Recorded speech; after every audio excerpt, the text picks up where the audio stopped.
everybody, it's me, Brittany B, and I'm back. And that means it's a new year, and that means All American is back. I've been waiting for it. I love this show. It's so good. Like, so good. I can't wait for everybody to get like really obsessed with it, like they do for everything else. I feel like when it gets on Netflix, people are gonna be all obsessed with it, like how You was, because You was on Lifetime, but now Netflix bought it, so everybody's like, oh my gosh, have you seen You? So I'm just waiting for it. Let's get to the episode review though. If you haven't seen my episode reviews, I basically just talk about the key points that I think was important and stood out to me, because like going over everything is just like a bore. Here we go. And I got my little paper here so I won't miss anything that happened.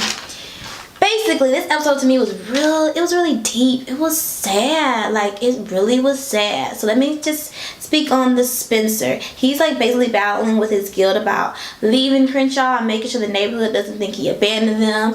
And I get that, because it's like he got to escape, but the people can't. So he just feels he wears that guilt, which was just, it's too much. You're just one person. You can't fix a whole, neighborhood.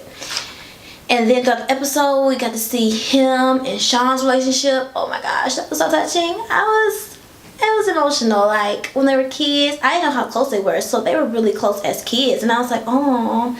And it really just sucks, because we know that Sean died, and it like, just makes you wish that he like survived some type of way, So to see that him and Sean relationship, and how we found out that Sean was always speaking highly of Spencer, saying he's gonna be big, he has something else to do, don't bother him, but in his face they'll be like beefing, but like he's the only one that can do it. He won't let nobody else do it.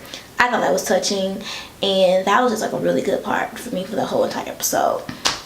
Let's go with Coop. Coop is pissed, and she's on a quest for revenge, and revenge is not a good thing, because you want to kill the person, but that's going to take you down a path that is going to be pretty hard to get out. And Sean was trying to get out, so if he was trying to get out, why would you go in? It's not looking good for Coop in her whole situation. She was determined. Even when Spencer came back and was like, you don't have to do this, she was still determined. Even when the guy let her off and said, okay, just for Sean, I'm gonna let you go, and she still came and was begging to be put back in this game. And it's like, why, Coop?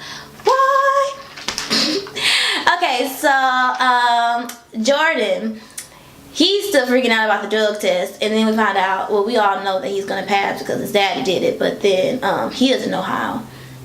He doesn't know why he passed. And the sister was like, asked the coach, is that her dad, her father, did you do this? I know that you're like, protective of us, you're the parent.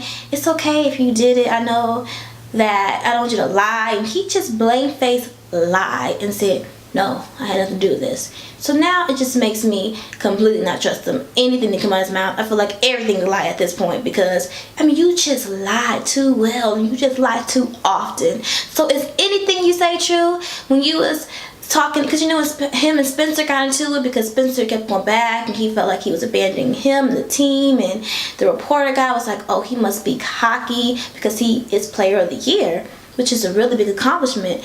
And then he apologized and was like, I didn't steal the position from your dad, and I worked hard, I was in a dark place. Like, is that even true?